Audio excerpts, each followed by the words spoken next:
Buenas and half a day, the Committee on Environment, Revenue and Taxation, Labor Procurement, Statistics, Research and Planning is back from recess. The public hearing was called to order on Wednesday, May 1st, 2024 at 9 a.m., but due to the State of the Judiciary address, the committee called for a recess.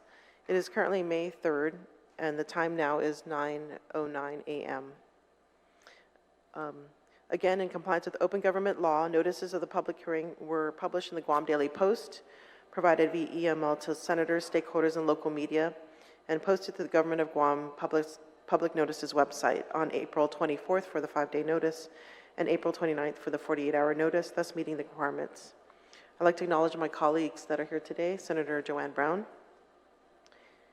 So the purpose of this public hearing is to hear testimony on the following agenda items, starting with Bill number 274-37 COR, sponsored by myself, Senator Sabina Flores Perez, co-sponsored by Speaker Therese M. Terlaje and Senator Chris Barnett. It's an act to add a new section 14242 and 14243 to Article 2, Chapter 14, Title 12 Guam Code Annotated, relative to creating commercial paper program for the Guam Waterworks Authority, approving the terms and conditions of the issuance of the Guam Waterworks Authority revenue bonds, and authorizing Guam Waterworks Authority to obtain loans from time to time through the Water Infrastructure Finance and Innovation Act of 2014, or WIFIA program, and related matters. The second item on the agenda is to hear testimony on Bill number 273-37 COR, sponsored by Senator Sabina Flores Perez, co-sponsored by Speaker Therese M. Terlaje and Senator Chris Barnett. It's an act to add a new section 14104P to Article 1, Chapter 14, Division 1 of Title 12, Guam Code Annotated, relative to authorizing Guam Waterworks Authority to establish a customer assistance program to promote water conservation and to facilitate repairs on private property. At 11, we will hear testimony on Bill 267-37 COR, sponsored by Vice Speaker Tina Rose Mooney Barnes, co-sponsored by Senators Roy A.B. Kanata, Christopher M. Duenas, William A. Parkinson, Jesse A. Lujan, Frank Bloss Jr., Joe S. San Augustine, Amanda L. Shelton, Dwayne T.D. San Nicholas. It's an act to add a new section 5126.1 to Subarticle C, Article 2, Chapter 5, Title 5, Guam Code Annotated, relative to authorizing the Division of Public Welfare to join or use contracts of other states, other government procurement units, or not-for-profit entities comprising one or more states or government procurement units. The last item of the agenda is to hear testimony on Bill 272-37 COR, sponsored by myself, Senator Sabina Flores Perez, and co-sponsored by Speaker Therese M. Terlaje and Senator Chris Barnett, Roy A.B. Kanata, and Jesse A. Lujan. It's an act to amend Section 5252 of Chapter 5, Title 5, Guam Code Annotated, relative to modernizing the retention and dissemination of the procurement record and promoting transparency and efficiency in government. Rules of conduct are as follows. Those called to testify will be in order, beginning with government agencies, and then followed by those confirmed in advance with my office by Friday, April 26, 2024, prior to today's hearing, and then by order according to sign-in sheet. To ensure all public comments are captured, I ask all written testimony be submitted to my staff immediately so copies can be disseminated, and to ensure inclusion into the Bills Committee report. When testifying, please start by stating your name, your organization, and position if relevant for record-keeping purposes. Senators will be given an opportunity at the end of each panel to ask questions. Questions and testimony shall be confined to the substance and nature of the agenda. The personal inference as to the character or motive of any senator or any individual testifying is not permitted. So now to begin our agenda, to hear testimony on Bill 274-37 COR, sponsored by Senator Sabina Flores Perez, co-sponsored by Speaker Therese M. Terlaje, Senator Chris Barnett. It's an act to add a new Section 14242 and 14243 to Article 2, Chapter 14, Title 12, Guam Code Annotated, relative to creating a commercial paper program for the Guam Waterworks Authority, approving the terms and conditions of the issuance of Guam Waterworks Authority revenue bonds, and authorizing Guam Waterworks Authority to obtain loans from time to time through the Water Infrastructure Finance and Innovation Act of 2014 WIFIA program and related matters. I would like to provide some introduction. So Bill 274 aims to provide GWA financing options to fund the 2024 partial consent decree capital improvement projects negotiated with the U.S. Department of Justice and the U.S. Environmental Protection Agency that is required to be completed in 10 years in order to comply with the Safe Drinking and Clean Water Acts that ensure safe drinking water and the protection of our environment. Bill 274 aims to provide GWA flexibility in financing options intended to reduce the cost to ratepayers. Bill 274-37 authorizes GWA to establish a commercial paper program that is a type of short-term borrowing instrument which would limit application of interest rates after a project is awarded and will eliminate the upfront interest costs, rate costs from bond financing upon the acquisition of bond, regardless of the project implementation.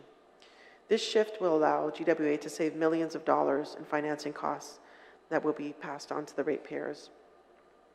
It is the intent of GWA to fund capital improvement projects using commercial paper for the first 3 years and then pay off the commercial paper with long-term bonds when the market provides more competitive interest rates. Bill 274 also approves terms and conditions of the refunding bond, provided that interest rates are capped at 7% and the borrowing is limited at $560 million with a maturity date not to exceed 40 years. In lieu of bonds, Bill 274-37 authorizes GWA to utilize grants from the Water Infrastructure Finance and Innovation Act, WIFIA, or USDA that can provide low-interest long-term loans. Although WIFIA loans are highly competitive, the savings from such an award would be passed on to our ratepayers in order to address mandated compliance and protect our environment simultaneously. Bill 274-37 would authorize a total borrowing of $560 million that will go to pay for overhauling legacy infrastructure required by the partial consent decree and to treat water producing wells that have PFAS and dildrin. PFAS is known as a forever chemical, is linked to serious health effects such as cancer, hypertension, lowered immunity, developmental disorders, and others. PFAS became regulated most recently. Dildrin was banned in the 1980s, and it is a neurotoxin and a carcinogen and shares the same treatment methods as PFAS. Approximately 34 of Guam's 100-plus wells have tested positive for PFAS above safe drinking water standards. Dildrin also has been tested at high levels in 3 wells, one in Jigo, one in Dedido, and one in Manilao. Bill 274-37 will fund these necessary upgrades to protect the health of our community. Bill 274-37 is also critically financially because without its authorization, the bond rating for GWA could be adversely impacted due to diminishing reserves, which may result in higher interest rates and higher financing costs that could be avoided or should be avoided. Overall, Bill 274 aims to provide GWA flexibility to obtain the most competitive rates in order to maximize savings, which could include borrowing from local lenders to address capital flight and to potentially provide an opportunity for the finance money to stay on Guam and recirculate in our economy. I want to thank General Manager Miguel Berdalio, Assistant General Manager Chris Badassi, and the GWA staff for their hard work in developing this legislation under the review and guidance of Bond Council. I also want to thank my co-sponsors, Speaker Therese Terlaje and Senator Chris Barnett, for their support. I look forward to the discussion and the support of my colleague Suzu's Masi. So continuing on, invitations were sent to GWA, PUC, as well as the Office of Attorney General. Fiscal note was received, and based on the comments, it states, based on comments received from GWA, Bill 274 increases the authority's ability to raise funds up to $560 million. And then we'll have GWA talk more about the program. I think they will go into detail about it. So at this time, I'd like to recognize Senator Taitigui. Thank you. And we'll begin the testimonies at this time. So I believe we have a PowerPoint presentation. So I would like to recognize General Manager Berdalio. Thank you for being here this morning. Today, thank you, Senator Perez. Good morning, Senators Brown and Senator Taitagui. I am here, my name is Miguel Verdayo. I'm the General Manager of the Guam WATERWORKS Authority. I am here to testify in support of Bill 274-37. And we do have a PowerPoint which kind of should frame the discussion and provide some background on why this bill is needed. So if we can start with that. Moving on to the next slide. So the funding requirements that determine the amount of the bond authorization that we are seeking in this bill are determined through some extensive planning and preparation that GWA has conducted on its 5-year financial plan and capital improvement program. The 5-year financial plan and CIP builds really on a 2024 interim update to our 20-year master plan, which was originally written in 2018. That was the second 20-year master plan. The first one was written in 2006. But it incorporates projects from this 5-year period in that master plan, which is fiscal years 25 through 29. And it seeks to adjust the capital improvement program for many factors, most of which are accounting for the completed projects. And then incorporating new projects that have become necessary since the development of the 2018 master plan. And namely, these would be the projects associated with the partial consent decree, which was finalized in 2024 and has been filed with the U.S. District Court. It also includes projects, as the Senator mentioned, which are needed to comply with new EPA regulations on PFAS compounds and upcoming Guam EPA regulations on dildrin.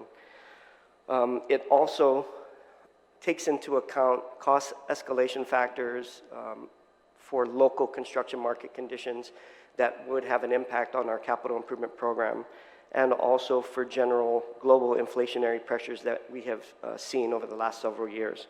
So those types of adjustments were made in our, and taken into account in our preparation of our 5-year capital improvement program, which then feeds into our financial plan.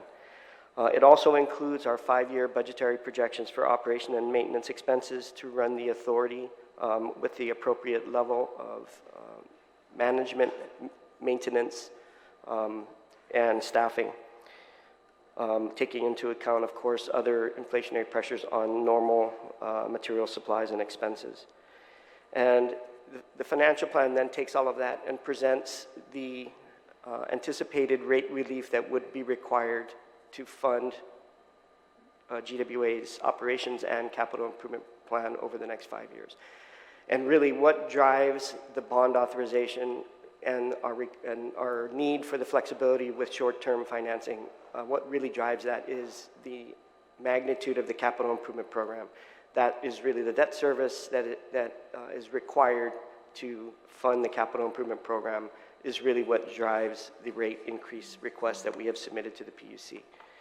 Moving on to the next slide, just to remind the senators about the extent of our systems, we have on the water side 43,000 customers, 580 miles of distribution piping, 33 water reservoirs, 24 currently online, 9 being under rehabilitation, 29 booster pump stations, 120 water wells with only 94 operating roughly at any given time. And one of the things to point out there is we have had several, I think 10 wells that have been inoperable for as long as I have been with the authority and are in need of CIP projects in order to renovate them, and we've included that in our 5-year CIP.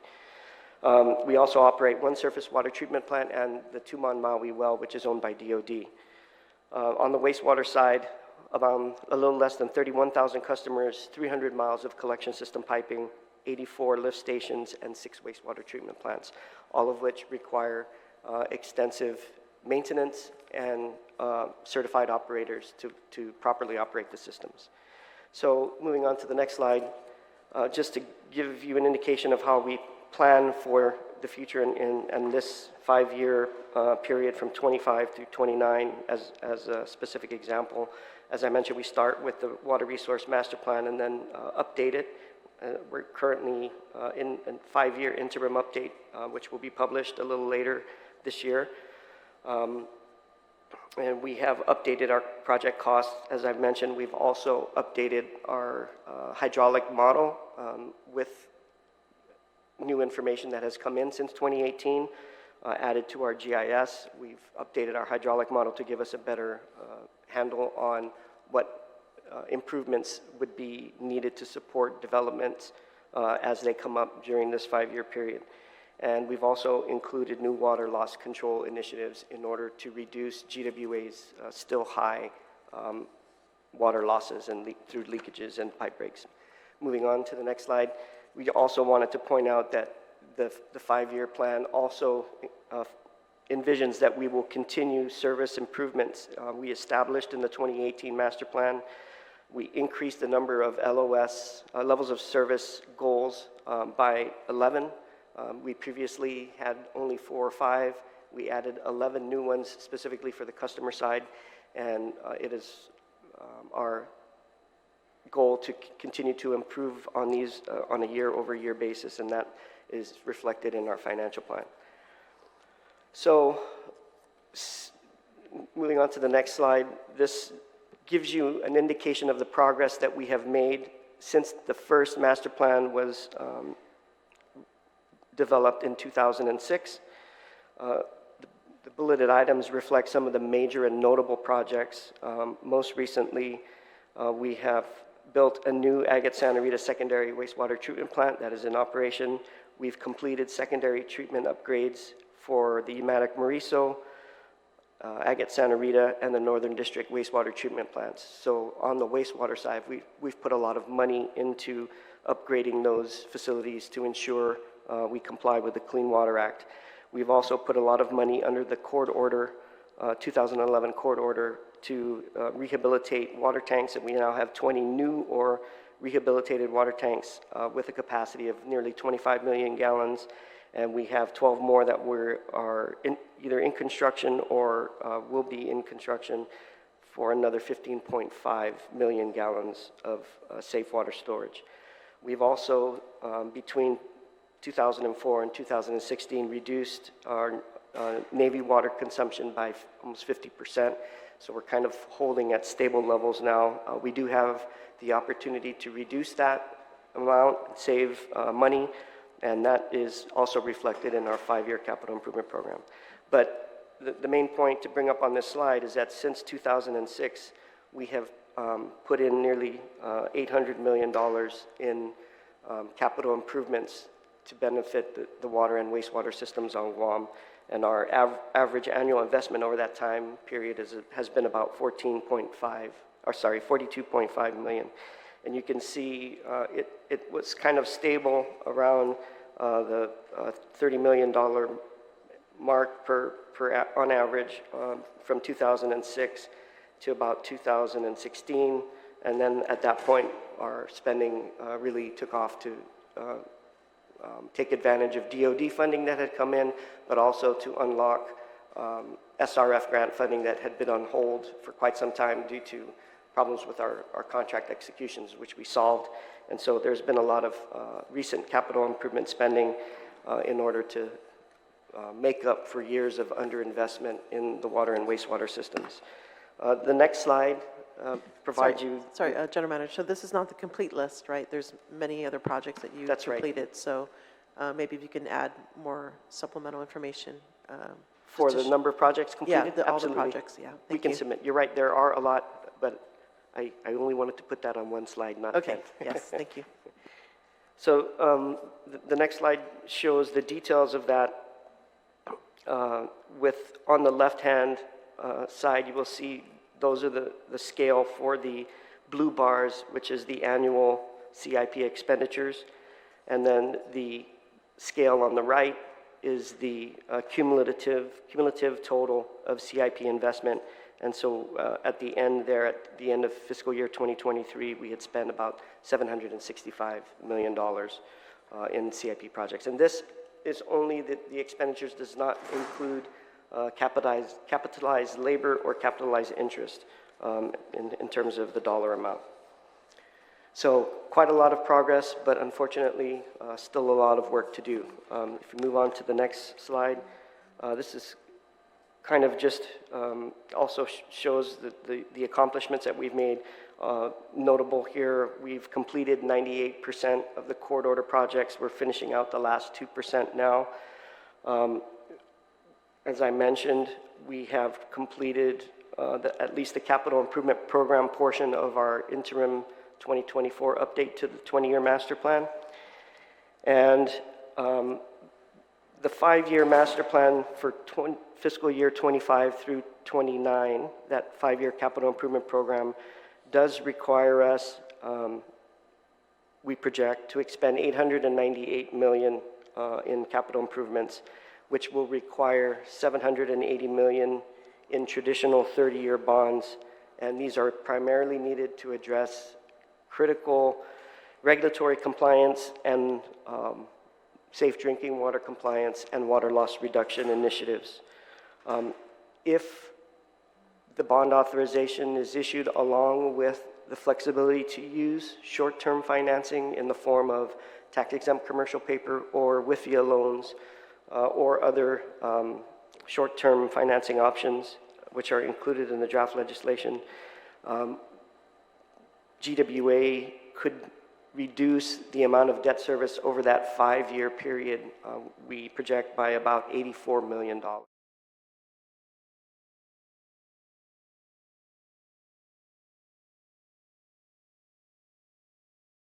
Alternatives. And if we do so, that would also, although we've requested $780 million, and we believe we need $780 million eventually in long-term bonds to take this out in order to fund this capital improvement program, for the next 5 years, we would only need a reduced amount of $560 million, which is the basis for the number, I believe, that's in the bill. But we did start out with that $780 million number, and it is part of our package that we have submitted to the Public Utilities Commission. Moving on to the next slide, you can see the program funding kind of broken out by the type of capital improvement. So the dark blue bars are for the water system. The next lighter blue shade is for the wastewater system. And then the teal in the middle is kind of, that's for the electrical, SCADA, and control projects. And the light blue is general plant and miscellaneous, and then the orange bar there is the totals. So you can see the $898 million ranges from $142 million in fiscal year 25 to $212 million in fiscal year 28. So these are significant expenditures that need to be made. If you move on to the next slide, it gives you a breakdown, a little more detailed breakdown on whether it's water production and treatment. Those, for example, are each 11% of the total CIP. That 22% is really what will be spent to address emerging contaminants and PFAS. So that amounts to about $200 million or so. On the wastewater collection side and some of the SCADA or electrical and monitoring, those two items reflect what we would need for compliance with the partial consent decree, which is focused specifically on the wastewater collection system. And that comprises over 30% of the total CIP. And then there's water distribution at 23% of the total CIP, and that is essentially to address replacing water distribution piping that is beyond its useful service life and help us reduce our water losses. So you can see the total on the table on the bottom right, indicating each of the project categories and the percentage and total amounts for each of those categories. The next slide summarizes this by those specific initiatives that I mentioned previously. So the partial consent decree and court order requirements account for approximately 39.7% of the total CIP. PFAS and emerging contaminants at $204 million accounts for 22.8% of the total CIP. Water loss initiatives make up about 22.6% of the total CIP, and then the remaining 15% is for the SCADA electrical and miscellaneous projects. In terms of funding sources for this 5-year program, if you move to the next slide, you can see the vast majority of the funding has to be through capital financing at 78%, and that is the $780 million, which we identified for the bond financing. Now, if the other thing to point out here is that we are maximizing the use of U.S. EPA grants at 9% of the total capital improvement program, and that accounts for $89 million. A large portion of that is funding we receive annually from the bipartisan infrastructure law. That will run out, I believe, in 2027. So the last 2 years of this 5-year plan, that EPA funding will be reduced probably to about $4 million a year over the next 2 years. We also have prior bond funds, which we comprise about 1% of the total CIP, and then 12% will be available from revenues with the rate increases that we have requested in order to provide the debt service coverage, which is the primary reason for the rate increases. That will generate some extra cash, which we will then put right back into our capital improvement program to make system investments. If you move on to the next slide, you can see the comparison of the total cost of financing for this capital improvement program using traditional 30-year bonds and then using a combination of short-term financing alternatives such as tax-exempt commercial paper and long-term bonds. And the dark blue bars are the total debt service just for just if we only were able to use bonds. And you can see that total cost of financing over the 5-year period totals about $327 million. If we are allowed to use tax-exempt commercial paper, you can see that the lighter blue bars are significantly lower in terms of annual debt service, and that includes the existing debt service plus tax-exempt commercial paper program fees and interest. And so you can see, starting in fiscal year 25, we would recognize about a $5.4 million reduction in total debt service costs. In 26, about $12 million. In 27, about $19 million. In 28, about $26 million in saved financing costs. And then in 2029, about $22.5 million. So over the 5-year period, we estimate we can reduce total debt service payments by $84 million. So a significant savings, and what that translates into is a reduction in the needed rate relief. The bottom of that table indicates over the 5-year period what the requested rate increases are. And you can see just in fiscal year 25, it would come down by 12% from our requested 29 to potentially 17%. And then from 26 through 28, it would come down from 12.5 or 10% down to 6%, which these numbers are much more reasonable. So overall, a 21.5% reduction across the 5-year period in anticipated rate relief. So we are in full support of the bill because it provides us with flexibility that would be needed to maximize savings and reduce our total financing costs for these important capital improvement programs.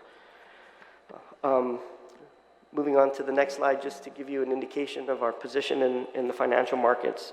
We've put here our current ratings under the 3 rating agencies. You may have seen this slide before, this information before, and the Fitch rating has been upgraded 1 notch to just BBB. In all cases, we are investment grade with Standard & Poor's giving us the upper medium grade at strong, so the strongest rating for GWA from that agency. However, they recently issued us a negative outlook because of things that they cited which were concerning. It was primarily the use of one-time funding sources to meet debt service coverage and also the narrowing of our reserves. And so these factors resulted in us having a negative outlook. And so with the passage of this bill, we would be provided with the financial resources and flexibility to execute this capital improvement program. And I think it would have a positive outcome on our ratings and hopefully lead to lower costs of borrowing in the future. The next slide, just to give you a little more information about the revenues that would be generated with the requested rate increases to cover the debt service for this capital improvement program. You can see this slide for the bond financing only scenario indicates the amount of operating fund end of year balances. And the red line across our 5-year period is the minimum 120-day reserve requirement that is a policy for GWA. And so we need at least that minimum, but what we raise above it, we will be investing. The light blue bars at the bottom of this chart reflect the amount of revenue that will be put back into system investments as internally funded capital improvement program funding. So the IFCIP are the light blue bars on the bottom, and we would be investing about 15 million in 25, and that increases it out to about 35 million in 2029.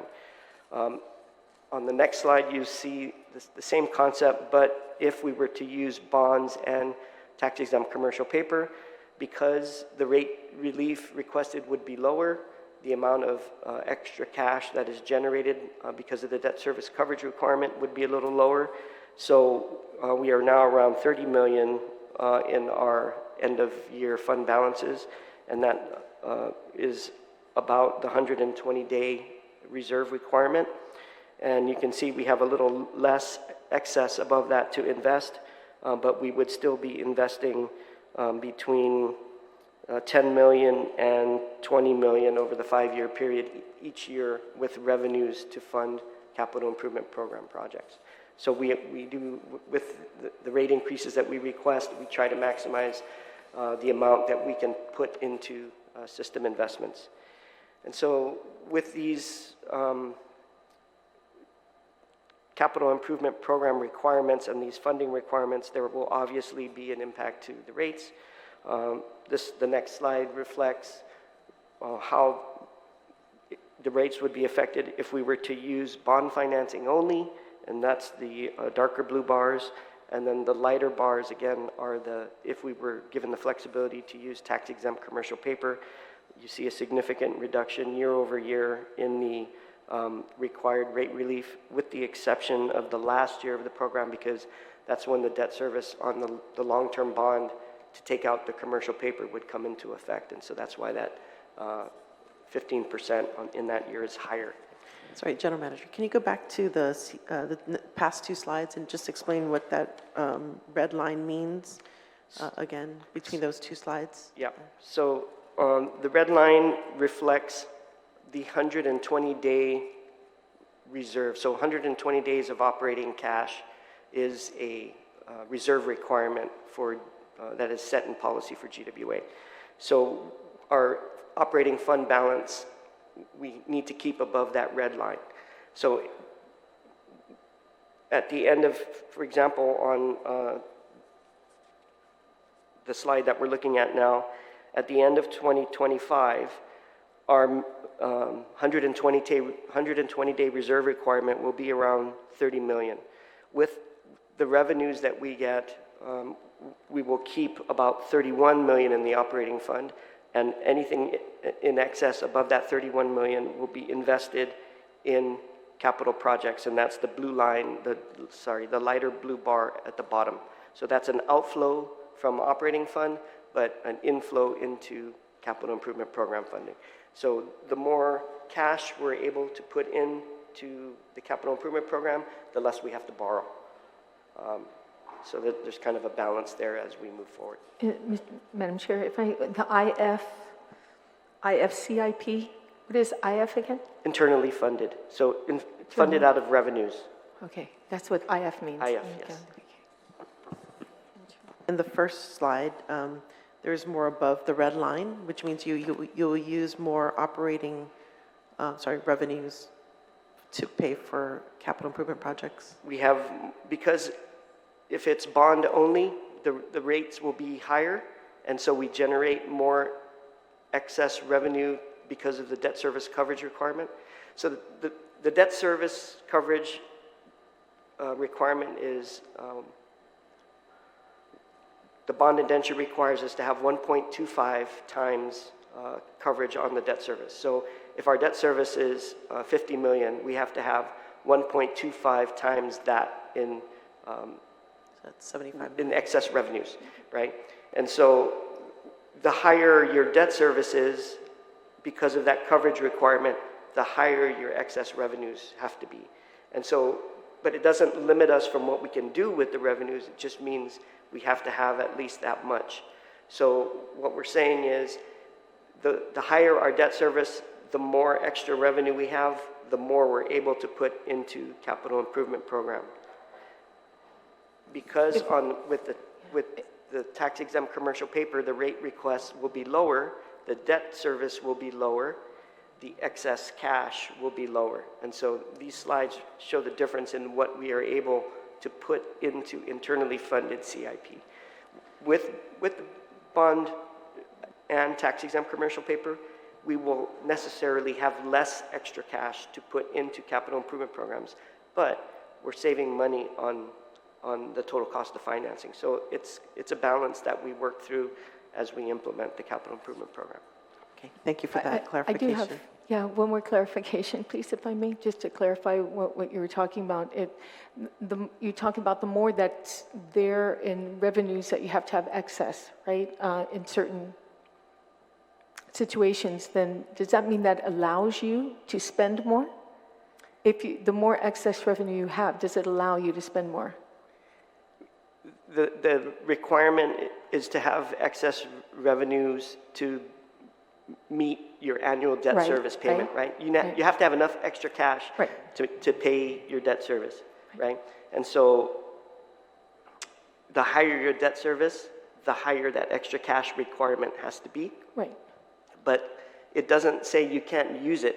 And so the point of these slides is we know we will be generating the extra cash, but our intention is to take as much of that as we can and reinvest it back into the capital improvement program. So you do have the ability to spend more money? Yes. Okay, thank you. Okay, please proceed. So I think we have gone over the rates. We can move to the next slide, and this gives you an example of the average bill for average household by EPA's definition using about 7,000 gallons a month. And this is a combined water and sewer bill. And so you can see the two scenarios here. If bond funding only is used for this capital improvement program, the rates that would be required to support that would result in the dark blue bars as the amount of the combined bill for water and sewer for 7,000 gallons a month. So for the current fiscal year, that's about $112 a month. And with the bond-only scenario, that would increase to $130 dollars a month for fiscal 25, all the way up to $175 a month for fiscal 29. If we are allowed to use the tax-exempt commercial paper, then obviously the rates will be reduced, and the lighter blue bars reflect the increases under that scenario, which would be for fiscal year 25 about 122, and then for fiscal year 29 about 150. So the cumulative increases, or the percentage change, 56% over the 5-year period, using bond-only financing, and 35.6% using bond and tax-exempt commercial paper or short-term financing. So the box in the graph there indicates that the average annual increase in your monthly bill using bond-only financing methods will be about $12.64 averaged over the 5-year period. However, if we were to use the bond and short-term financing options, if we were authorized to do that with the passage of this bill, that would be significantly reduced to about $7.95 on average each year over the 5-year period as an increase to the average household bill. And what that means, just to get the sense of the scale, if we move to the next slide, please, then using bond and tax-exempt commercial paper, that's about the price of an expensive cup of coffee at your favorite Starbucks. And if it's bond financing only, it's the cost of a fast food meal.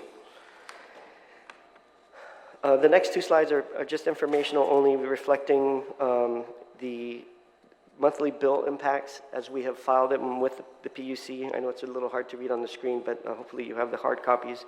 And you can see the bill impacts listed here for the bond financing only scenario, and then on the next slide, the bond and tax-exempt commercial paper scenario. And so to conclude our testimony on the last slide, please, GWA is in support of this bill. As I mentioned, the 5-year financial plan and capital improvement program are well-founded. There was a lot of effort and study put into them. They reflect very challenging situations that the WaterWorks Authority is facing, specifically with our partial consent decree, which has penalties associated with it if we don't get everything completed over the next 10 years. The issues with emerging contaminants such as PFAS and dieldrin, and of course getting our water loss control program to show some sustained improvement.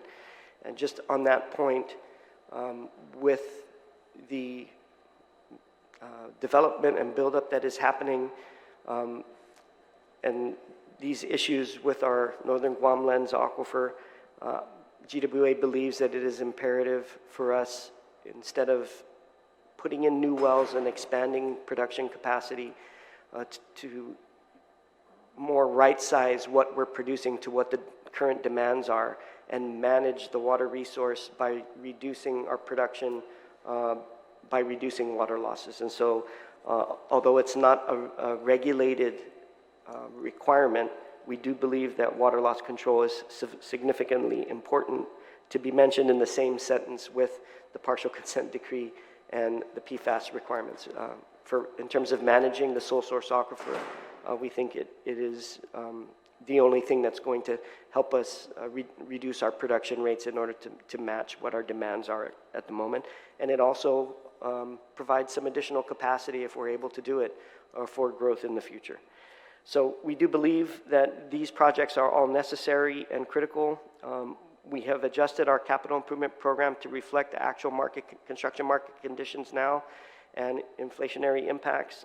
We recognize that it's a significant investment, but the majority of what is in it is an absolute must in terms of getting these things accomplished. And so if tax-exempt commercial paper is authorized, it can result in rate increases that can be reduced to a range of 6% to 17% over the next 5 years, and it can result in $84 million in reduced debt service payments over the 5-year period. And so we respectfully seek your support in advancing this and passing this legislation. All right, Tzitzis Masi, General Manager. So at this time, I'd like to recognize Fred Harecki for his testimony.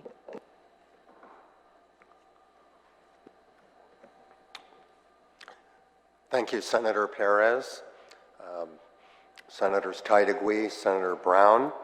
My name is Fred Harecki. I'm the Chief Administrative Law Judge for the Guam Public Utilities Commission. I'm presenting this testimony on behalf of Chairman Jeffrey Johnson, and he on behalf of the Public Utilities Commission. As always, the PUC appreciates the opportunity to be able to comment on bills affecting the public utilities. GM Bordallo aptly covered the impact that passage of this bill will have. So the PUC is primarily concerned with rates, and it's undisputable that the allowance for tax-exempt commercial paper will greatly reduce the amount that ratepayers will have to pay over the next 5 years. The PUC then is fully in support of this bill. Its enactment provides numerous financing alternatives to GWA, and they will, as I'll point out further in Chairman Johnson's testimony, substantially reduce the amount of rates and bring savings to the ratepayers of Guam. I would note that this program was developed jointly by the PUC and GWA. Back in the rate case in 2020, the parties stipulated that GWA would explore the commercial paper program, and that was then included in the order of the PUC in phase 1 of those proceedings. The parties have worked collaboratively on this particular issue. So this bill results in the culmination of those efforts that have been worked on jointly by PUC and GWA. The commercial paper program and other financing alternatives authorized by Bill number 27437 will assist GWA in meeting the objectives of its 5-year financial plan and completing the required CIP plan. Again, I think GM Bordallo very aptly covered what those elements are, so we had included in Chairman Johnson's testimony some of that, but I won't go over that again. It is the case that over, 5 years, the total investment of $898 million in the CIP program, with about $780 million having to be borrowed. The availability of the commercial paper program will significantly reduce the amount of financing costs that GWA will be required to pay over the 5-year period. And in the testimony submitted by Chairman Johnson, it shows the difference in financing costs between having commercial paper and not having commercial paper. As GM Bordallo pointed out, financing costs in the amount of over $84 million can be saved by having GWA finance its capital improvement program through commercial paper. And furthermore, our consultants have looked at this also, and they feel that over the period of the 5-year financial plan, that actually the total savings could be as high as $130 million plus by allowing the commercial paper program and other financing alternatives. Also, of course, we have to look at the impact on the ratepayers. That's the PUC's main concern, as always. And in Chairman Johnson's testimony, you'll see the cumulative rate increases that have been requested by GWA in its current 5-year case. Now, that case is pending before the PUC now.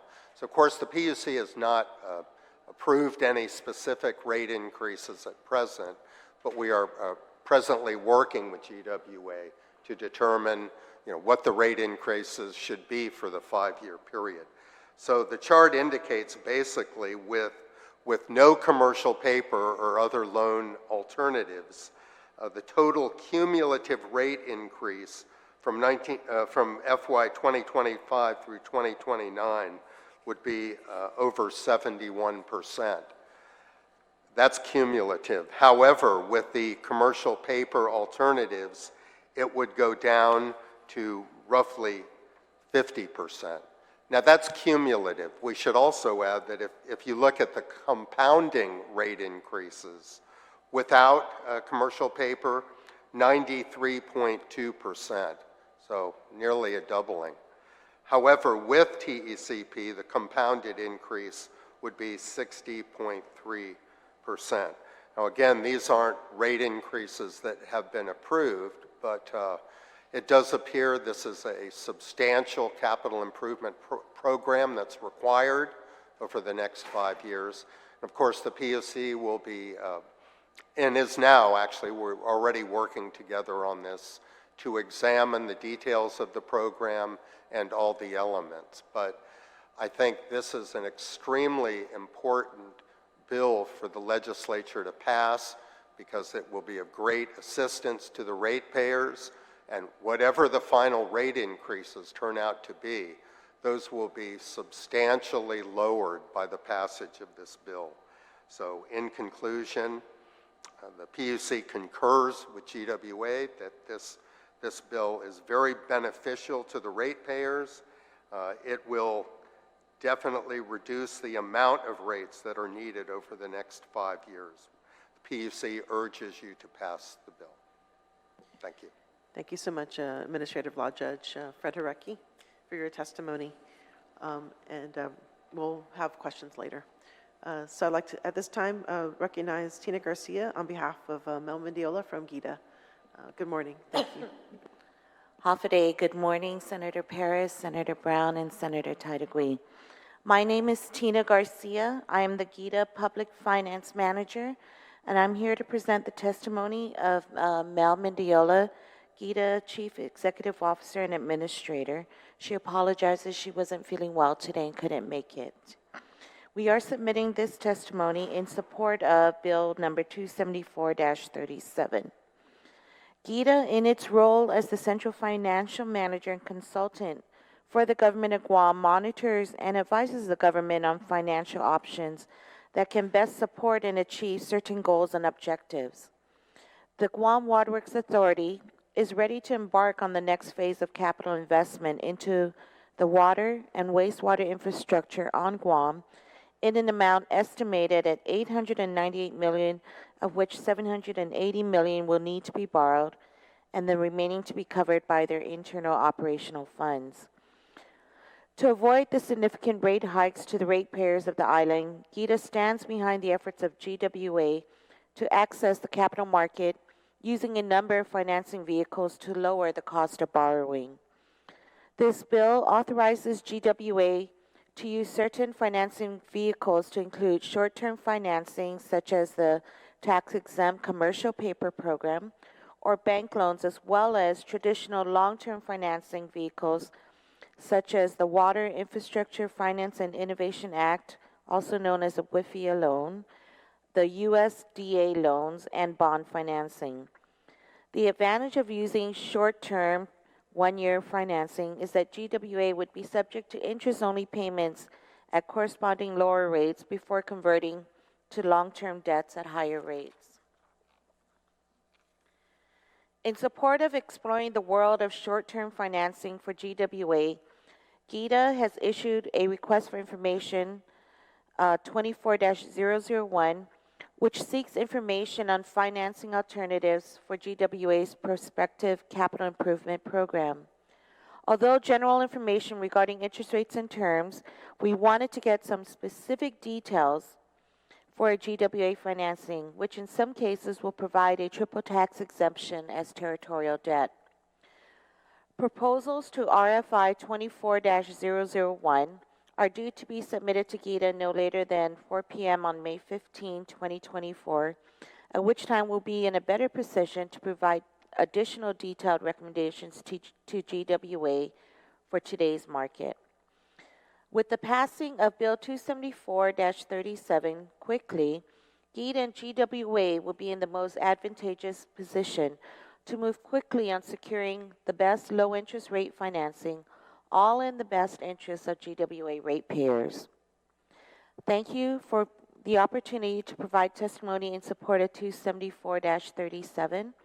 Should you have any questions, please do not hesitate to contact GITA. And we list the number as well as via email. Sizus Maasi. Stu Masi. So just a couple of questions. So I know in discussing this bill, there's basically there's a need to borrow 780 million, and the reason why I guess had it at 560 million was because that was what's the minimum that was needed to cover consent decree projects and the PFAS and Dildren effects. So that was I think the minimum amount. So with the additional going up to 780 million, what other projects, if you could just maybe state what projects would that go towards if we were to borrow up to 780 million? So the way,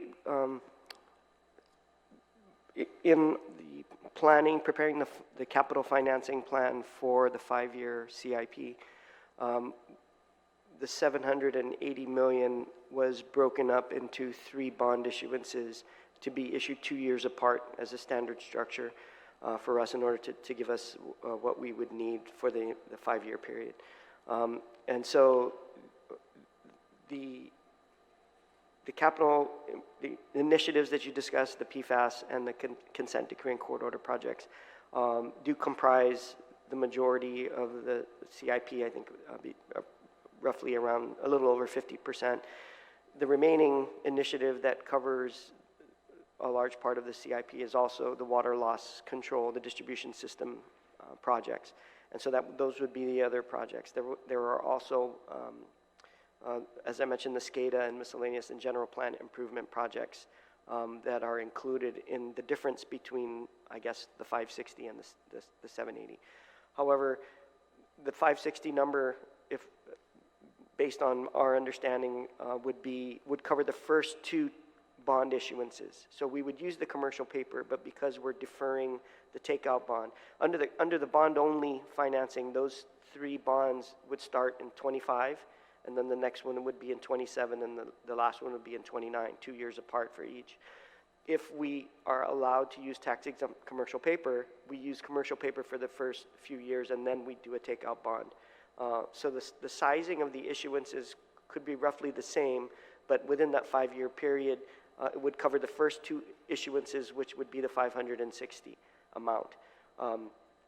So that was our understanding of how that number, which is why for us it would still be acceptable, because for the 5-year period, if we were authorized with commercial paper, likely that would be the only long-term bonds we would issue in this 5-year period.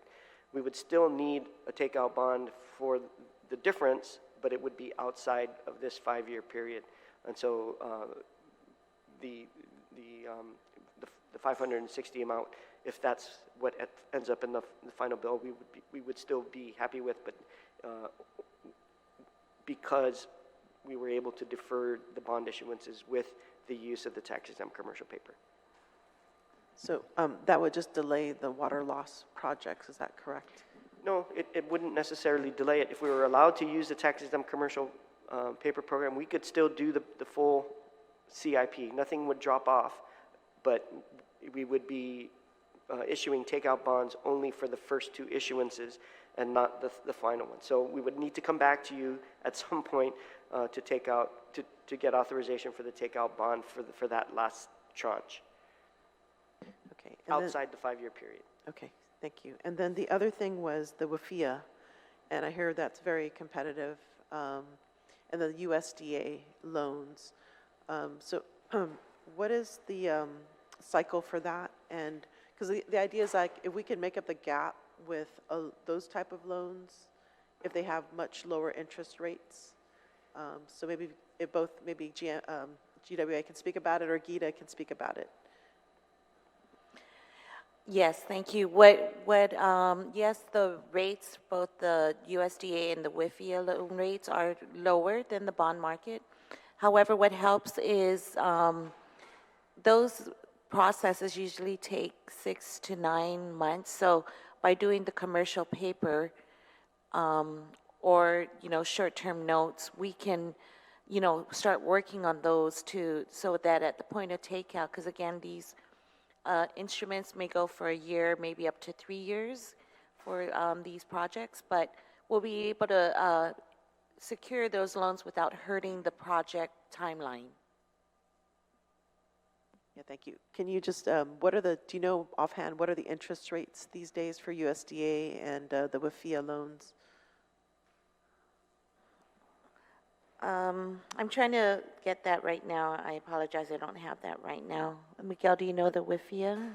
Or maybe telling if you have that info. Good morning. I'm Telling Titano. I'm the CFO for GWA. My understanding is the interest rates offered by WIFIA will be equal to or greater than the U.S. Treasury rates. Which is what, 5%? The currently,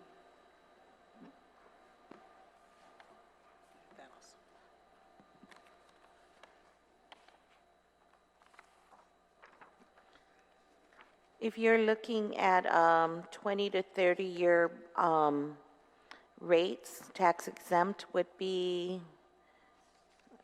treasuries are running about 4.7% Okay, for 30-year, or about 4.5. okay. Yeah, so that's good to hear that if, we can work towards that. So with GWA, do you have the capacity to, are you in the process of writing a grant proposal for USDA or WIFIA? Or do you have staff that is working on that? We have our planning staff, and we have submitted WIFIA applications in the past. The process is you have to submit a letter of interest in the WIFIA program first and outline the project that you're seeking to finance. And then they evaluate it, and then if they approve it, then you're asked to submit a formal application with more detail and backup for the essentially like a loan application package. And so the process takes some time in order to, and you're not guaranteed you can apply. It's competitive, but your projects may not get selected. When we initially tried to take advantage of the WIFIA program, the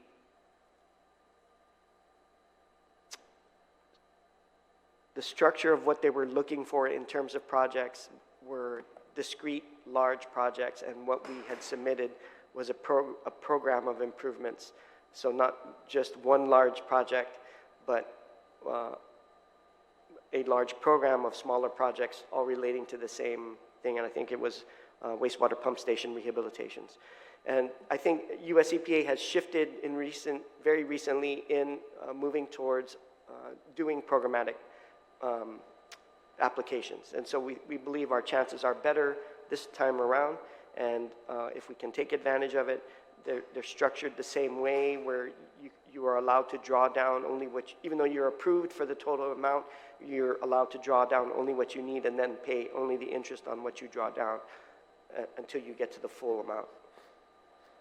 Okay, yeah, my best wishes for you on gaining those funding. And the other thing, too, that I think in conversations with US EPA, they didn't realize that how Guam WaterWorks can apply for the climate change grants, too, as well, because, GWA is one of the largest consumers of electricity here, and by reducing water loss, for instance, that definitely has a tie-in to climate change impacts. And so, I guess I do encourage you to also to continue the conversations with US EPA and the Climate Change Division as well, because I think ultimately, what this bill does is to, try to lower the impacts to ratepayers. Obviously, we are under consent decree, and we can't, we have to abide by that, and 10 years is a timeline. Is that correct? That's correct. And that's going to happen really quickly. So, whatever we can do to, ensure the operability of GWA, as well as to bring the lowest interest rates as possible, whether through grants, right, or very low interest loans. Yes, the timing of the consent decree is imminent, which I'm glad you raised that. I forgot to mention in my testimony, but we would request that if at all possible that this be placed in the legislature's May agenda for approval. With respect to climate change grants and other financing mechanisms. We are definitely looking at that.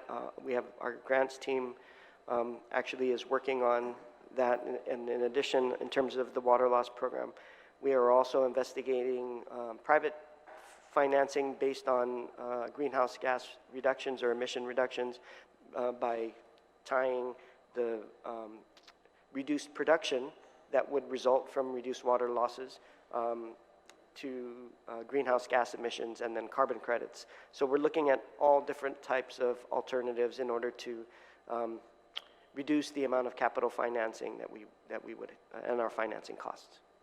Okay, yeah, thank you, and I'll definitely continue to look for updates from GWA. So thank you for the responding for those questions. I'm going to open it up to the floor. Senator Brown, you're recognized.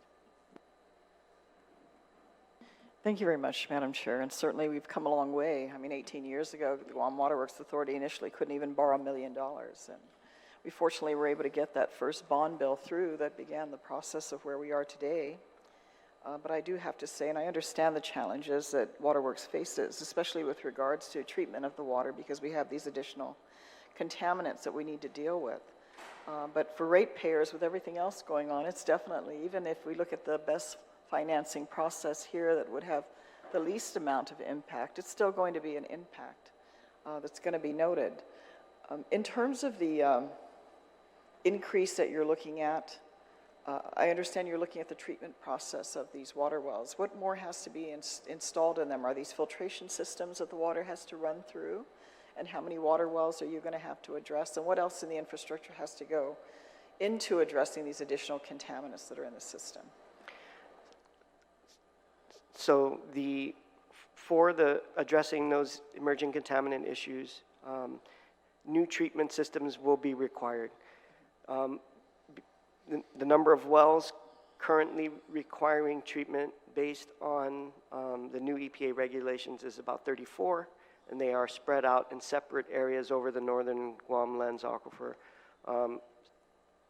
They appear to be clustered in certain subbasins of the aquifer. I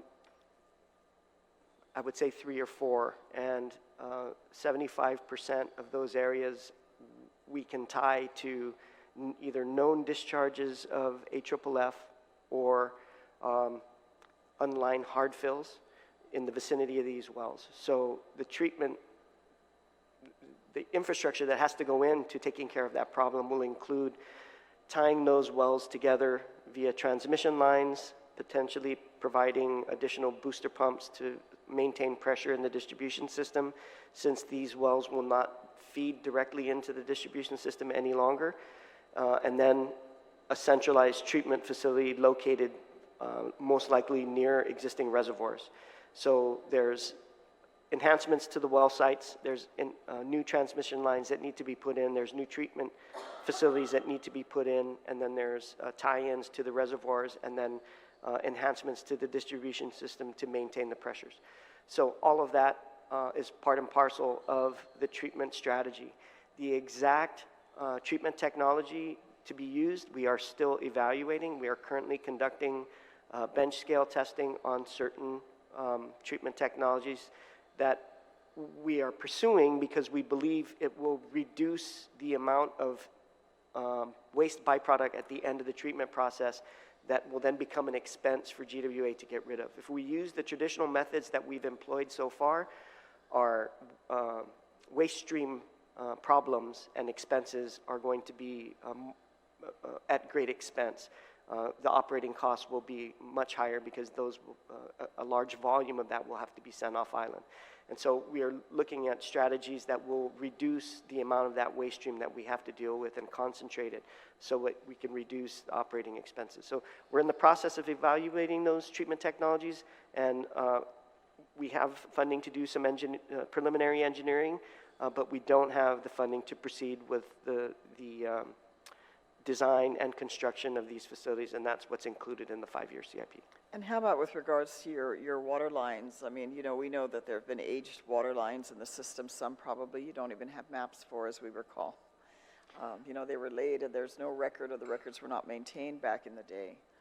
And then also, where are you with regards to construction of new sewer lines, particularly in northern Guam? Because you may be having activity out there. I don't see it in the path of my day. You know, we know existing long-term communities that still do not have sewer lines installed. And then, of course, the most recent concern that obviously we are all aware of within the past week is the concern about the contaminants in the water system now. That people are consuming in the boil water notices, and you know, essentially people are wondering what they're drinking, or what are they bathing with, what are they washing their dishes with, and that's been a reoccurring problem at GWA over the years. And what's being done to address that? Because that, I mean, E. coli in the water system is very concerning. That definitely is a safety and health risk for our people. And while you may send those boil water notices and messages out there, there are people obviously in the community that will not hear that and will not get that message. And certainly in what we would like to see as a modern community and everything else that we have going, that we want people to come here, we want tourists to come here. When you hear that, that just doesn't quite sound like we're a progressive society here, so. Let me address that first. Okay. So the boil water notice that was issued was triggered by an issue with private residence piping. The distribution samples that we take, Guam EPA designates the locations, and in the distribution system in Agana Heights, at one particular residence, it came back positive for total coliform. When we resampled, as we're required to do, we took an alternative sample location at the same residence, which tested negative. The resample from the original location tested positive, and ultimately it turned out that the sampling point that EPA designated had an attachment to the outside faucet, and when that was removed as part of the inspection process that we're required to do after the public notice goes out, there was a leaf in that hose extension that caused the TC positive. The fact that the other hose, the sample taken from the alternate location at the same household, which receives the water through the same meter connection, was negative, indicates that there was never any problem with the water in the GWA's water in the distribution system. It was strictly a private plumbing issue. Now, Guam EPA requires us to issue the boil water notice. We follow the requirement, even though we may not agree with it, but we needed to go through those steps and then conduct that investigation in order to find out what the issue was. I understand, but I'm surprised that of a single site, a single source of a single residence, I mean, normally that's something you would extend to other surrounding locations or to the actual water wells under which the water is actually pumped up and distributed.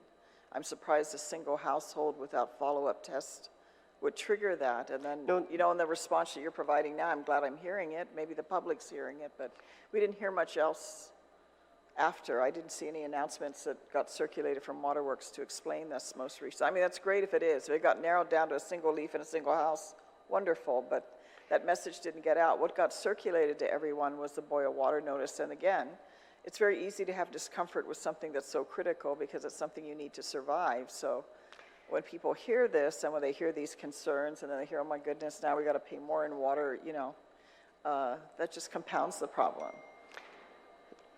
I understand. We have not come out with additional information on this pending our review and cancellation of that positive sample. That's a process we have to go through with Guam EPA. And so hopefully when they agree, we can come out and put that messaging out. Well, I'm surprised at just a single point that triggered that without, like I said, I don't know if Guam EPA did a sampling around any other surrounding residents around that area. No, because we it's are amazing required. that a single site would trigger all that. It triggered it, but when we did the resample, we did multiple sites, as I mentioned, 2 within that residence and then upstream and downstream. And those all came back negative. But because of the second positive, the requirement, the Guam EPA regulations, and they told us we had to file the public notice on the boil water notice. So. Well, that might be something you guys, communication-wise, need to work on. Because again, I'm surprised if that single one point triggered that, if the sources to and from that residence didn't have it. You know, I would look at it going, why is this a island-wide or a boil water notice for the entire villages that are being sent out? if that's the only, I mean, it's one thing if it comes from a water well. If it's a water well, then I can understand. But a single residence to trigger that, maybe that's something we'll have to ask Guam EPA in terms of their processes, because again, we don't know, was it a single point source contaminant, which is what it sounds like here, versus something that is actually in your water system and your water pumps coming up through your water wells and then being distributed in mass out to the community. With regards to, I see you also are looking, and we've all heard for years about your SCADA system. Is your financing you're relaying here is also going to be able to address the ability of Guam WaterWorks Authority from your command post to be able to track your activities at your water wells and water levels and pumping levels and all those wonderful things? Will you be able to do that island-wide with an upgrade to your system to do that? Yes, that's the intent of that funding, is to do that. We have several facilities which have the capability to provide the data. What we don't yet have is running the backbone for all of that to bring it into the command center.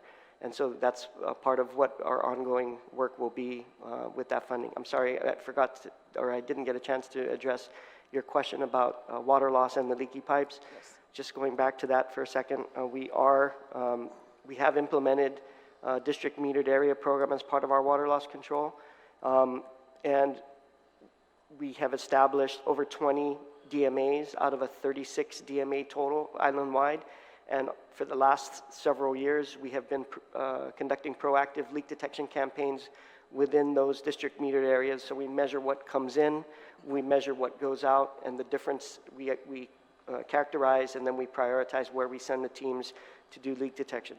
And we have repaired hundreds and hundreds of leaks using this method, and the data that we're coming back from the field has indicated that even if we repair the leaks and we see declines in the water loss, what happens is eventually they climb back up, and based on the data that's coming in, our engineering team and our consultants have essentially provided the data to support that the reason why we cannot sustain those reductions is because the pipes are just beyond their useful service life, and even if you patch them, leaks will spring up in other areas because of the age of the pipe. And so it points to not being able to move the needle and keep it there unless we start replacing the infrastructure.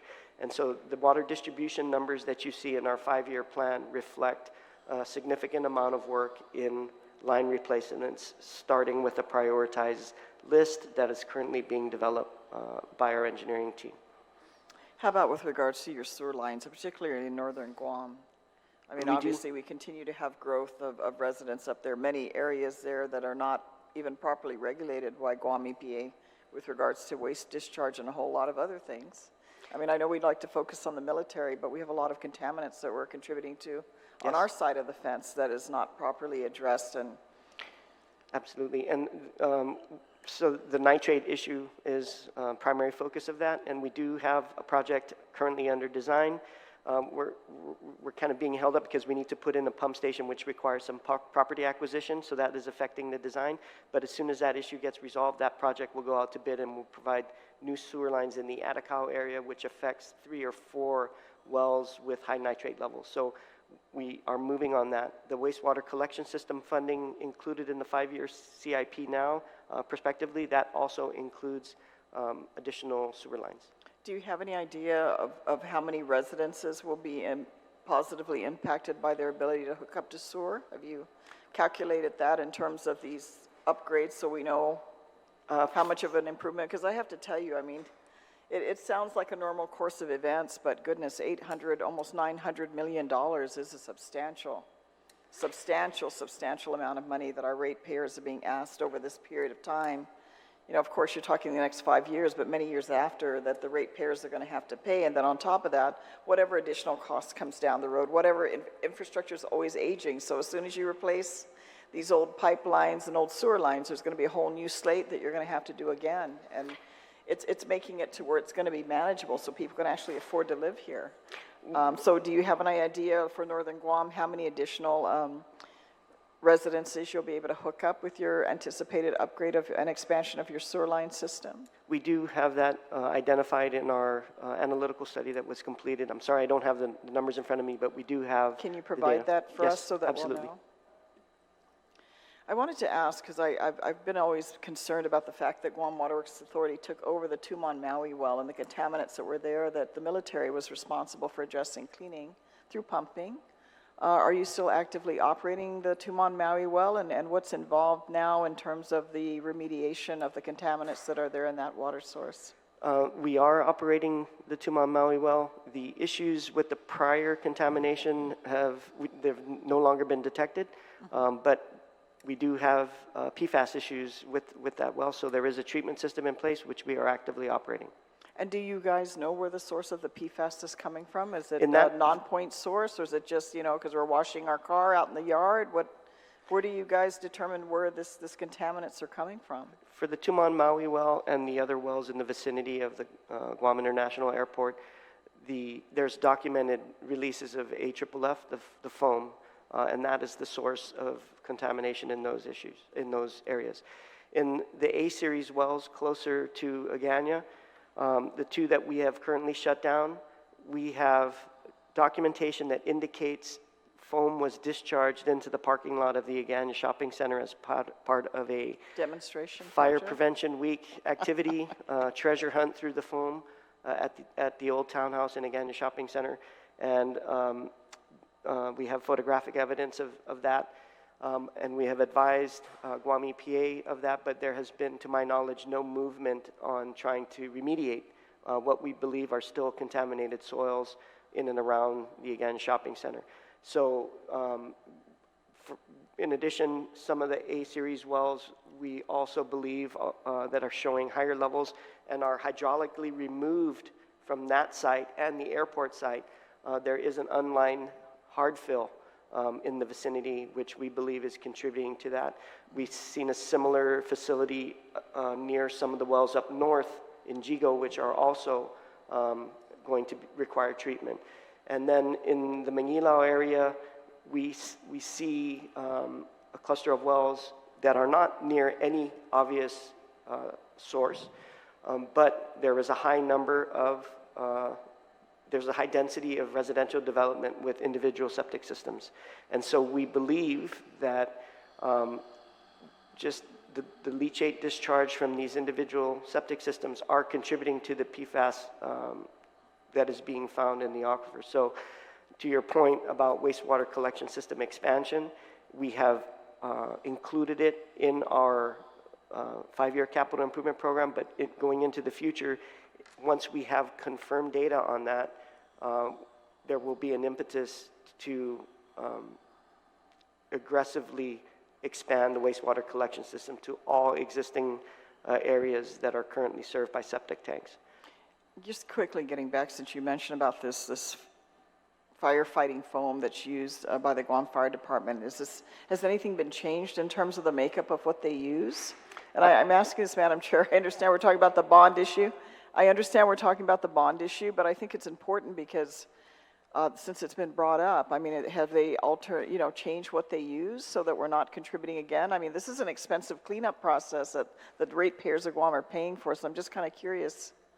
So just to be clear, in the previous mention of foam, I didn't say who used it. I think at the airport and again, shopping center, at that time it was NAS. So it would have been the federal government that had used that foam. As far as what the requirements are now, I understand that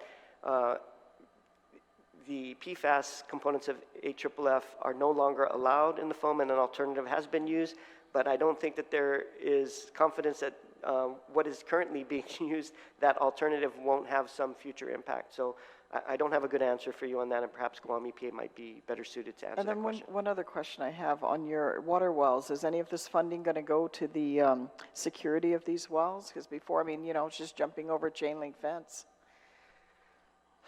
So And will you have any cameras or anything that GWA will be able to monitor the safety of these wells? Because otherwise, we used to be able to just walk and open the gate and walk in. The wells are secured. There is chain link fencing with barbed wire. That doesn't stop people from cutting through it, and we are We have undertaken a program jointly with Guam Power Authority to do a proof of concept for security, physical security measures at our facilities. We are in the process of constructing our first set of these types of improvements, and as we move forward, we are adopting those standards. So every new well, or every well that we rehabilitate and have a CIP, the intention is to implement those physical security measures at those locations. Okay, and one other question that I have for Gita. How are we doing with regards, I appreciate Gita's testimony, and certainly this is a substantially large financing for the Guam WaterWorks Authority. How is the climate out there with regards to investors wanting to purchase these bonds? For the bond investors, because GWA is a investment-grade bond and also offers triple tax exemption for their investment, coming out to the market will be very attractive. We're talking 30-year bonds, and we have seen success in doing that. For the Guam WaterWorks or for any water system, compared to other areas, there are more programs, federal programs available that can, as Miguel alludes to, can help lower those interest rate costs.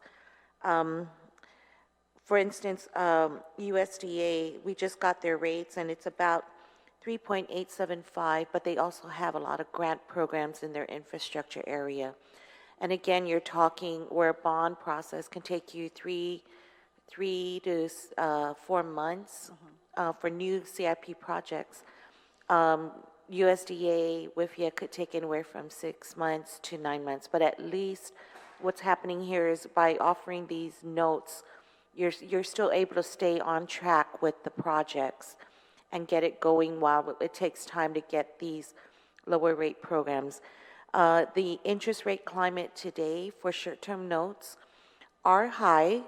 As you know, when you go into, they're offering more returns on your different investments, but we do expect rates to start coming down. There's a Fed meeting next week.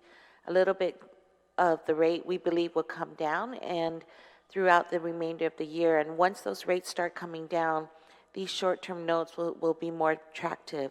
And we see that in the next 3 months, those rates will start coming down and be a good, viable vehicle for GWA. I think we're looking, again, because this is a direct impact to our ratepayers, we are looking for the best rates for them. So what the time, if we are able to address the passage of this legislation, let's say next month or later this month in session, time-wise, with what you're anticipating, how soon do you think GWA, I know initially you're looking at doing these notes and then morphing into the bonds after. What are you looking time-wise? Would it still give you the opportunity to take advantage of that in the next few months? What are you looking at time-wise? Absolutely. We have, as mentioned in the testimony, we have a request for information for companies that are willing to provide that short-term note credit to GWA. Again, some of it may be on island, some may be off island. Once you put it out, you can get determine the interest, and so because these are short-term notes, we should be able to move quickly on them. Again, RFI will go out, will come in May 15. We'll be able to explore what's out there and then secure for GWA the best financing. Appreciate it. Thank you very much. Thank you for the information. Thank you for responding to my questions. Thank you, Madam Chair. Thank you, Senator Brown. I just also want to add, I have done a RFI with the Guam Airport Authority. And so what they've done since the informational hearing for PFAS is that, so before they used to discharge the PFAS prior to becoming regulated, they would discharge it during training. And so one of the asks that I had of the Airport Authority was can they not discharge it and use something else? And they've actually have done that. They've accommodated that practice. And so it's good to hear that they're not discharging it unless only needed. And so the other thing about the formulation of the firefighting foam, it's FAA regulated. So they can't just change it. It has to be, they have to comply with FAA standards. And like GM Berdalio mentioned, the foam, the one that replaces it, we don't know for sure if it still contains another compound of PFAS, in that case, there needs to be more work, but obviously this is an FAA process, and it would have to abide by those processes. So I just wanted to provide that information. I appreciate the information, but I think, that's something that can be tested. And I think if it's something obviously more important, I understand FAA, and I know how the airport loves to shroud themselves in the FAA. But at the same time, if it's something that's adversely impacting our drinking water, which is absolutely critical to our existence, then I think a lot more initiative needs to be sent out, and the powers that be it at FAA or wherever else, if they're discharging something into the environment that is causing us as a community to have to go down this road and borrow substantial amounts of money that are going to increase water rates to make sure that the drinking water meets the safe drinking water requirement to be consumed, then obviously we need to very much get a clear understanding of what's being done and what's being done to correct that. Because if they're authorizing, understand that they need to meet their firefighting requirements. But again, if they're discharging it and it's affecting the water system, that's something that should be regulated directly by Guam EPA, because it becomes a conflict now with the safe drinking water requirements, and that is not acceptable. Yeah, I totally in agreement with you there. And in fact, this is the same firefighting foam that is military spec. So whatever changes they make also changes the Department of Defense requirements as well. So yeah, obviously, that was one of the questions that came up at the oversight hearing, is can we ban this, right? And they're not there yet as far as US EPA is concerned, but I appreciate it, and I'm looking forward to collaborating with you in that effort. Thank you, Senator Brown. Senator Tadegui, you're recognized. Thank you, Madam Chair. And, good afternoon to my colleagues, and thank you so much for being here today to answer our questions this morning.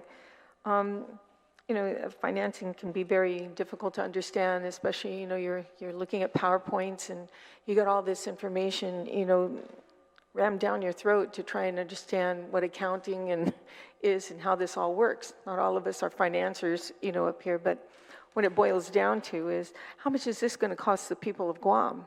That's what it boils down to. That's what everybody who's watching us today is wondering, how much it's going to cost us. And then if you look at the legislation, it says an aggregate of $560 million.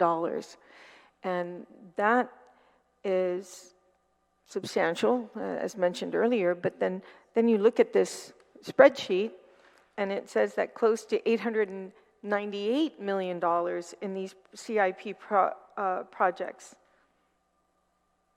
And this is how much it costs in total. So how much really, Miguel, or Gita, is this going to cost the people of Guam and in additional rates? How have you anticipated in the next, this is a 30-year loan that you're trying to get? How much is it going to cost the ratepayer in 2 years from now, 3 years from now, 4 years from now? What are the rate increases are going to be for water?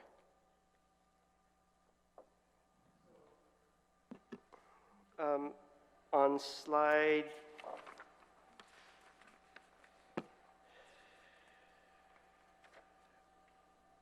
number 13. Page 13? Yep. Okay. The page numbers are a little hard to see. Sorry about that. But on page 13, you will see the rates listed there for each of the 5 years in this 5-year period, using both just the bond financing option only, which is would be more expensive, and then the bond plus the tax-exempt commercial paper.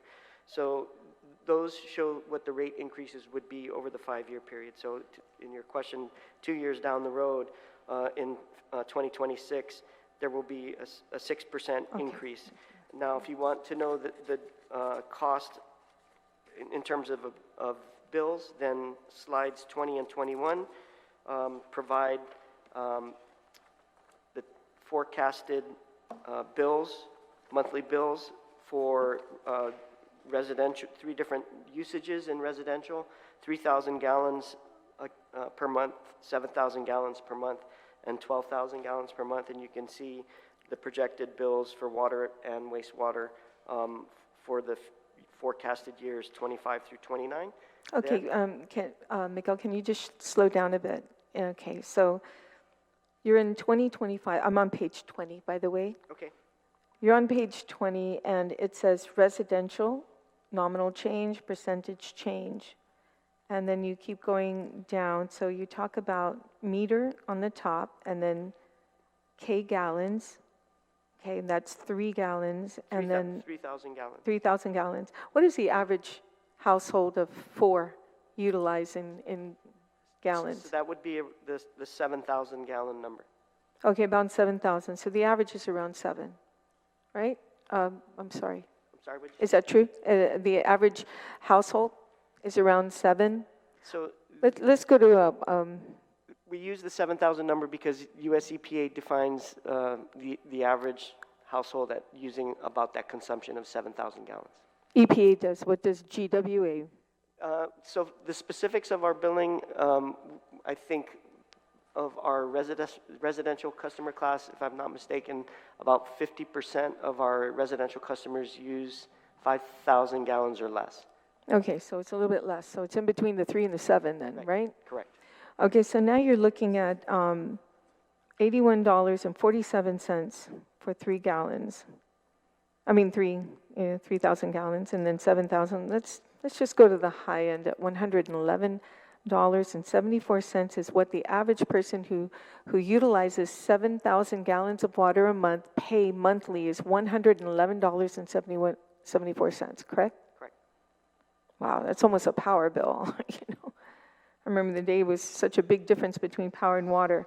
And then next year, it's going to be $129.51. And then the next year, it's going to be $145.47. Then the next year, 2027, $154.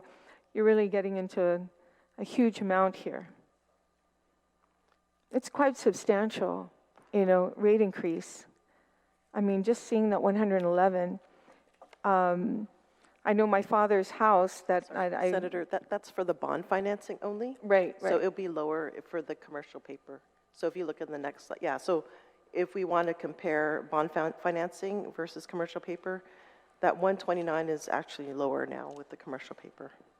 So we're saving, Page yeah. what? I'm sorry. so Page yeah, 20. if you want to take a look at the next page, it has Okay. lower increases. So again, instead of the water increases being 70%, it's going to be reduced 20% lower. So yeah, the I'm second looking page, at the second page 21. Is that page 21, Senator? Yeah, I was, yeah, 21. Because I'm seeing the same amount here, $111 for 2024, then 122, then 129, then 133, then 138, 151. Is that what you're talking about? Yes, I stand corrected, but just also without this bill, it will, the cost would be higher. So just that's important to note. Thank you. About $10 less. If you compare, it's about $10 less a month. And $10 to a lot of people is a lot of money. So that's why it's just concerning. I understand the importance of what's needed to upgrade our water system and protect our drinking water, especially with all the guidelines from US EPA. But what has GPA done to, oh, and by the way, this savings that you said here, 85, or what was the savings? 84 million in million. financing cost over 5 years? Okay. The TECP, what is that?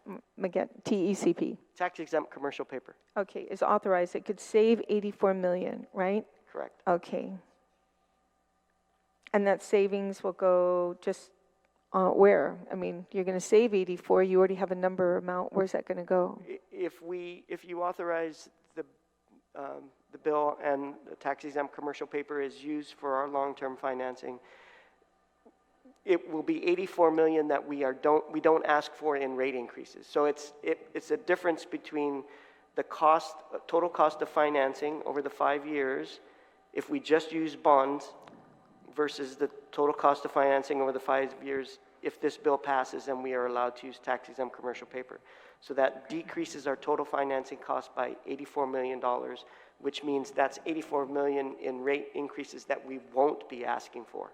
Okay, so it's not like a refinancing It's not like a refinancing, because I was worried, if this is a refinancing, and 84 is what you're going to save, you're going to put that into in capital improvement projects, and then as long it doesn't stipulate that in the bill, because I sure don't want to see the savings go to raises, or salary increases at GWA. So this does not, because I know you've been getting some bad publicity, in the paper about using, increasing your salaries over at GWA, and people may think that this bond financing is going to give you some savings that's going to go directly to salary increases. And I want you to clarify that so the listening audience hears it from your mouth that this will not. For the record, the 84 million will be reduced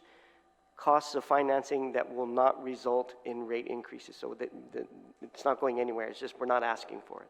So it's not going to anything on salaries or rates? Okay, I want to make it clear, because sometimes you guys are getting the bum deal, on the other side. You're not getting your point out, and I wanted to make that clear.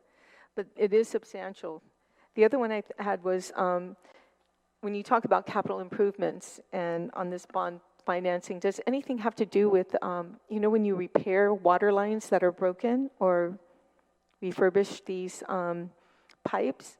A lot of times, the road is left in a worse structure than it was when you first went in to dig it up, where, it's bumpy, people are hitting holes in that area. Does GWA cover those repairs, or is it DPW that's responsible for the road? Right, exactly. For the pipe repairs that we make, we are responsible for restoring the pavement. When we do that, our process, we don't have the in-house expertise for road paving. So our crews will provide a temporary repair using cold mix, and then for all of these repairs, we are using private contractors to come back and provide the permanent repair. Well, can't you do that simultaneously? As soon as you dig up the road and then they're ready to, instead of temporary, that they actually do it the right way the first time?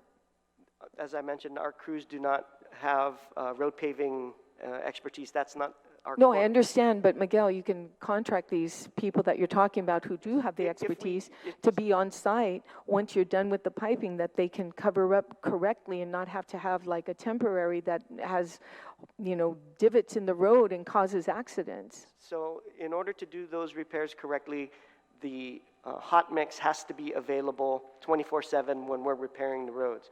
That is not the case. There is only one supplier of hot mix, and they only run the plant at their convenience when they have projects. And so our contractors have to schedule the work based on the availability of the materials. And that's why it doesn't happen like that as much as we would like it to. The other thing is we have attempted to contract out on a larger scale for those road repair services. And we've put it out multiple times with no takers. No one has submitted bids on that. And partially, I think it's because of the risk associated with committing to doing these repairs when there's only one supplier and the availability is limited. So I think that is a constraint, but we are doing our best to try and make sure our repairs are timely. On these smaller secondary roads, we use, as I mentioned, private contractors, and they are smaller contractors, so those on the secondary roads might take longer to do. Whenever we have something that affects a routed roadway, we try to go directly to Hawaiian Rock, who's the sole vendor, to try and get them to make those repairs as quickly as possible. But again, it's dependent on their schedule and their production of the hot mix. That's one of the biggest complaints I get in my office, about the roads. And after it's been dug up, whether it's your agency or DOCOMO or somebody else, they're not fixing the roads back to where it's safe to, drive over, even on the temporary thing. So I appreciate this big 5-year plan that you have going, that it's incorporated on the steps you take. For all of our capital improvement programs, absolutely, it is included and incorporated. In terms of the the stuff we repair as emergency repairs. That's not necessarily included in the capital program, but it is included in our operational expense Well, that's projections. good to hear. That's really good to hear, as you move forward with this plan. The other one I have is on page 11, and my question was, is this every year? Let me see, page 11. And then it goes to FY 2025, cost by project categories. You have here, FY '25, and if you go further down with all water production, treatment, distribution, water collection, wastewater, electric monitoring, what is the total? I'm not seeing a total of every year. Oh, I'm just seeing how much each costs, but what is the total for every year? Do you have that in this spreadsheet? yes, So, not on that spreadsheet, Senator, but on slide 9, Slide- you can see by year from fiscal 25 through 29, the totals are on the top of the bars there. okay, so this is at 142 million for FY '25, 188, and then 188 again. So that's what you're. Yes. Okay, so I can see it on that one, I see. Okay, that was my question, how to find that. What is your revenues, your yearly revenues, by the way?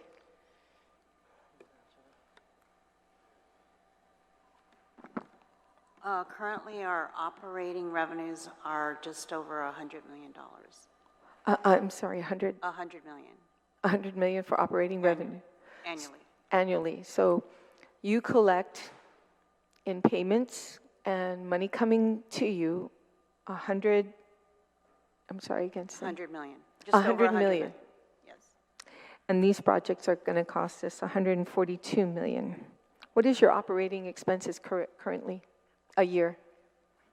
So you receive revenue of 100 million, and we're not talking about grants or anything like that, 100 million yearly. And then your operating expenses at GWA is how much a year?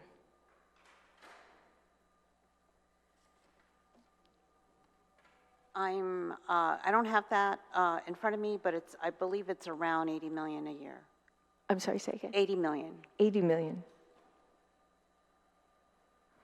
So going to Gita, whenever you're assessing these repayments of bonds, you look at the operating expenses, for the company, as well as what revenue they project. They intake the revenue. So you're looking at about 20 million in excess revenue, right? What is a certain percentage that is usually required when going out for bonds? To add into that, required from the excess revenue that's left over, and also what how we did some bonds, we obligate the like money from Section 30 money and things like that. Okay, good. Thank you for the question. So as the General Manager Badali stated earlier, when we go out with these bonds, we look at debt service coverage as far as making sure that there is funds to pay the debt service. When it comes to a utility such as Guam WaterWorks, we calculate the debt service coverage after they pay their operating expenses, because you need to ensure that the facility continues to operate. And so whatever, after you calculate that, we got to ensure there's at least 1.25 available, which is why if there's a 1.25 debt service coverage. So for instance, as Tallene said, if there's a net operating of about 20 mil, so that's 15 mil plus the additional 25% coverage. That by maintaining that coverage, you maintain the minimum coverage, you maintain the ratings. Once you start going below that coverage, then the ratings start, rating agencies, investors start expressing their concern.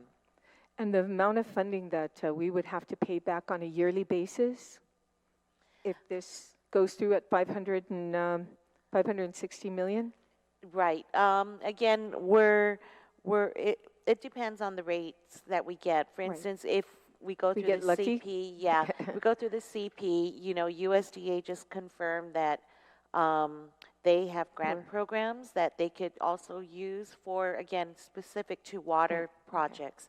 So we would explore all of that, and again, with the goal to reduce that direct expense to GWA. So USDA rates are about 3%, WIFIA rates are about 4%, but then 4.7. yeah, but 8. then again, you're talking after grants are made available and others. And so it's very helpful to be able to access those federal programs for the water system. Miguel, the numbers that you gave us on the increase of how much it's going to cost us on a yearly basis on rate increases for the public, for the residents, your consumers, Yes. what percentage did you utilize to come to that conclusion that it's going to be raised? Did you use 4%? Did you use 3%? About the interest rate that will be charged on the bonds? Yes, yes. We use the most recent information provided by our bond underwriters, and I think it's 5% coupon. 5%? Coupon. Okay, so we have the possibility of actually going out into the bond and it going as low as 3%, correct? So this would substantially change the increase of every year that you've calculated based on 5%. If you're talking about the total debt service payments, yes. Yeah. If we come back, if we get better interest rates, then yes. And it will be lower. We assume Okay. the 5% coupon, and just as an example, the last refunding that we did, I think our total all-in true interest cost was around 4%, Okay, right? so with that being said, is GWA planning to, if you're seeing these cost-saving measures, if it goes from 5% as you calculated here, and then I mentioned how much it's going to cost every year for a person using 7,000 gallons, and you come out to a lower amount of interest to like 3%, are you going to apply that toward the rates of the customers, or are you going to utilize whatever money you have left to add to capital improvements? We submit a 5-year plan. Right. It's subject to PUC approval, and PUC will approve the 5-year rate path when they eventually approve something for us, but they require us to come back every year, present what our past year's expenses were, what our upcoming year's projections are to true up. And in a few instances since I've been here, we have come back and reduced the amount if our expenses didn't require us to increase So it. the PUC actually has the authority to decide whether that savings will go to additional capital improvements or to reduce the rate of water rates for the consumer. I will defer to her. Will PUC AOJ have that Herrera. authority to do so? First, Senator Teitigwe, can I make a couple of points about the rates? The rates you see in these documents, they're not approved rates yet. Right, The understand. schedules are a part of Right. their proposal for this 5-year plan. At to the 5%, right. So the rates may be lower than what you, possibly, we don't know at this point, but my point is, these are not final figures. And the same is true actually with a capital improvement plan. So part of the review that's going on by the PUC, we have one consultant expert, it's an engineer and deals with capital improvement plans. So already we've been engaging in discussions with GWA. My point is just that all the figures here are subject to change, and they're not necessarily the final amounts that ratepayers will be paying. So that'll only be determined probably the end of this September when the PUC issues a final rate order involving this 5-year plan.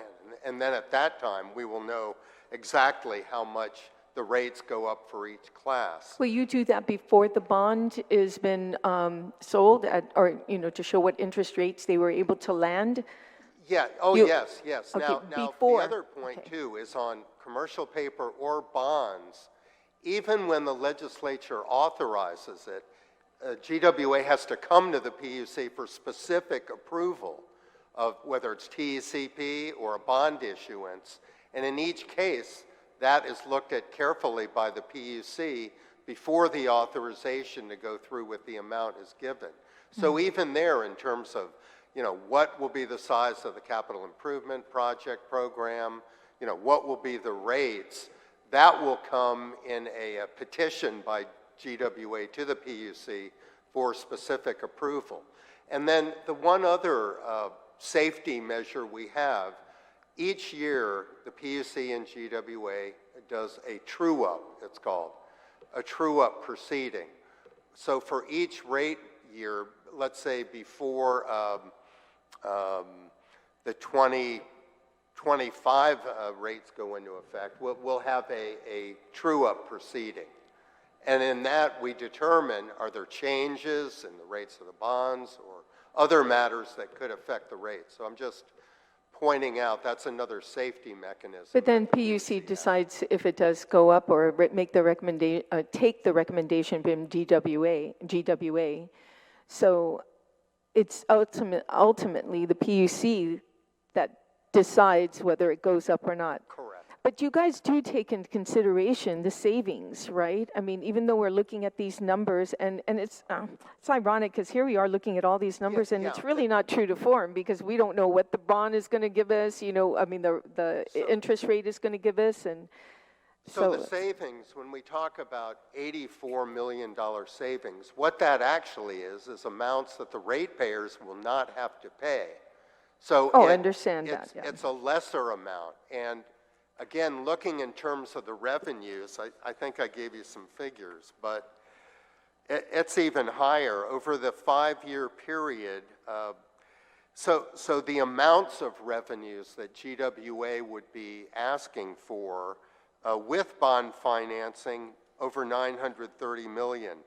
With commercial paper, $799 plus million.